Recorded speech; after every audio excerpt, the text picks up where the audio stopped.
And joining us in our studio now, we have Patrick Adenusi, a security expert and an initiator, Safety Without Borders, to discuss the SARS killing of Kolade Johnson. Good afternoon. Good afternoon, my brother. Now, this shooting comes as a shock once again. It's those perfect examples of grave human rights violations that we've seen, that we've attached, and we can almost use as synonyms for the SARS operatives. I believe you would concur with that fact. Now, this has happened again. Who takes the fall? How do we begin to understand this response to criminal elements, if that is even the case? Yeah, well, unfortunately, we are in a very terrible situation in the country. I'm excited that the Presidency issued a statement. Prior to this, you would have had a perfect silence from the Presidency. So that has put it now that the highest organ and from the office of the CEC himself, that steps are being taken to ensure that these abuses are curtailed. And it's another sad story that has involved another set of policemen. This calls for restructuring and retraining of these military. So you're telling me you wouldn't rather push for a total scrap of SARS? No, there are criminal elements, and there has to be agents of the state that has to ensure that those elements are contained. All over the world, they have different agencies that does that. So we might not necessarily call for scrapping of SARS. If we scrap SARS, the criminals will take over the... To what extent now do you expect the body language of the new IGP to be in response to this situation as well? Because we have 3 officers involved in this shooting as well. How do you expect him to handle the situation, ensuring that it goes beyond just arrest, we have due investigation, and whoever is found culpable is brought to justice? Yeah, well, beyond body language can be saying something and the verbal and the actions might just be completely different.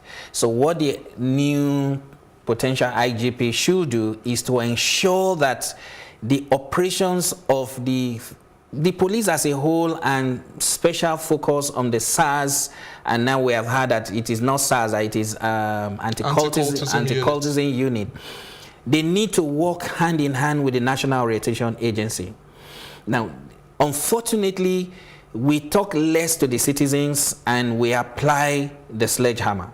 So if National Orientation Agency has gone ahead to do a very good reorientation program, then it becomes an easy thing for the police to do their jobs. Are you blaming now the people? Some would say that if we are much more educated, if you approach a police officer, you are expected to slow down, wind down a little bit. Are you saying that our approach to these operatives as well is what causes them to respond in the violent manner? Because the average Nigerian, some would say, will resist when you first stop them. Sometimes, yes. Most times, a policeman stops you and the next question to him is, why are you stopping me? That's his job. He's doing his job. He stops you, you have stopped. Then let him say the next thing why he has stopped you. It's just common sense. It's communication.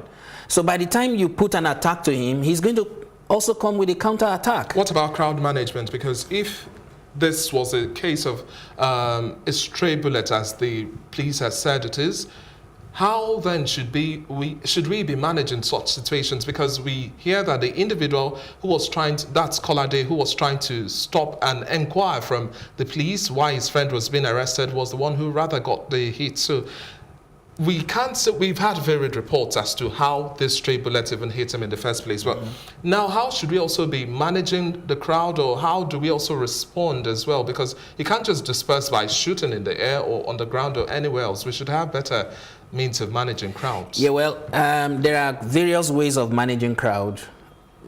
We have to have done a lot of enlightenment campaign before any incident. If you observe today in the country, when anything happens, you just see a large number of people gathered. That is not a good one. It's not safe for us as a citizen. But now, in this particular situation, yes, they are arresting someone. He's your friend. You don't go to an armed person and asking him, why are you arresting my friend? He's doing his job. Maximum thing you should do at that point in time is, okay, where are you guys from?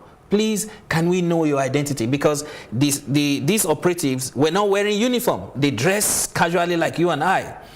Okay, where are you from? Who are you?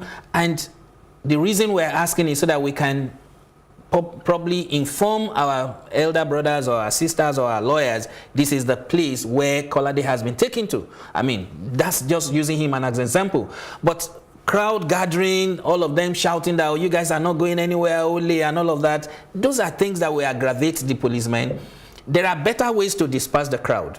They should have things like tear gases in their operational vehicles. So you don't need to fire live bullets. You can't have tear gas where they are watching football or a game. But some would also say aggression meets aggression is usually the case that we have in Nigeria. But to what extent now do you expect the 9th National Assembly to push this police reform bill, and you say you don't expect a total scrap? To what extent do you think we should be seeing bills, conversations to ensure that we see a reform of this units of the police force? Yeah, it is one to come up with a bill, it is another for it to be properly implemented. The police people are our friends, like we are told. We need to also relate with them in the same manner. But I do seriously think that 99% of Nigerian policemen needs to be retrained. All of them needs to be retrained. Now, the more training that they get, the more we're in a civilian era, so you don't necessarily need to apply force to have your job done. Do you understand? So now, reform. Lastly, in 30 seconds now, people's looks usually are stereotyped to mean certain things. Now, some would say that the shooting had to do with individuals with dreadlocks or with afro hair and a whole lot more. Is it right for us to have such stereotypes? Yeah, we might not necessarily just carve that out. They always size people up. Yes, they do. That's part of their training also. But unfortunately, if you pick 20 people, you discover that about 15% who are wearing dreadlock are actually criminally minded people in terms of financial impropriety that they call Yahoo boys.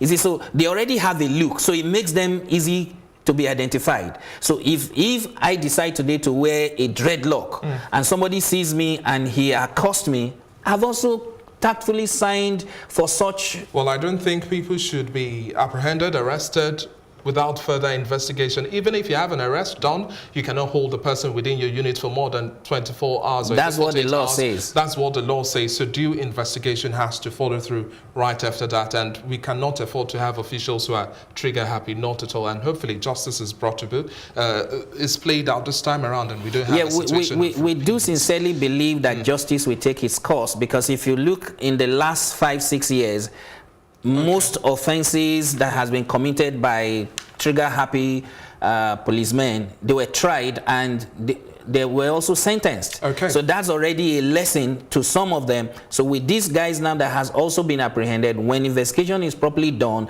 if they need to be tried, they should be tried. If they need to be sentenced to jail, they should also carry the cap and also dance to the music. Thank you very much for your time. We've been speaking with security expert Patrick Adenusi, and it's a pleasure having you on the news at this hour. Thank you very much. Thank you too.